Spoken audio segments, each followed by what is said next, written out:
Thanks. Well, for more on that, Ryan Mauro is here. He's a security analyst with the Clarion Project and has studied this stuff extensively.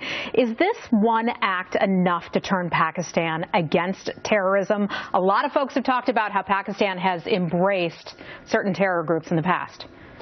No, but because the Pakistani government right now is fighting the Pakistani branch of the Taliban. The Afghan Taliban, they view them as two separate entities, and we know that the Afghan Taliban operates a command headquarters from Pakistan. Everybody knows it. We know that other designated terrorist groups, which contribute to that overall ideology, continue to run schools and hospitals, essentially operating a state within a state. So even if they were to destroy all of the Pakistani and the Afghan Taliban inside Pakistan, you still have a new generation of people being educated in the religious schools to believe the same type of thing.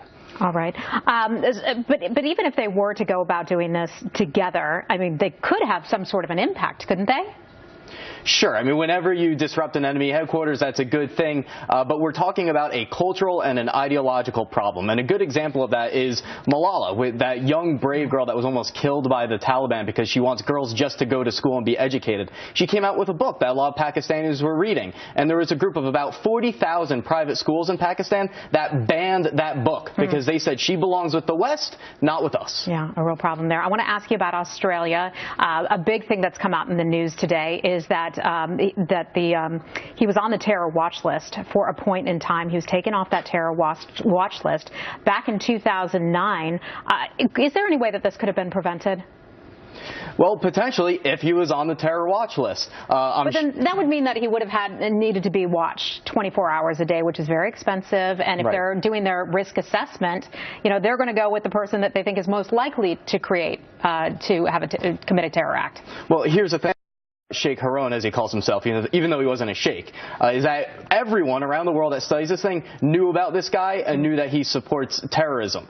So even if he wasn't on the terror watch list, you had plenty of people, including Muslims, calling into the police saying, you need to watch this guy. So the fact that this news came out that he wasn't on the terror watch list at the time of the attack, when there were so many indications that he believed in this type of thing, it's one of those moments that almost makes you want to lose hope. And so it's very, very frustrating. He had a criminal record, and I can't seem to come up with a good explanation as to why he wasn't on that list, except for the fact that maybe it's because he went around saying he was nonviolent. He was going around saying, I'm a peace activist. My jihad is the jihad of the pen.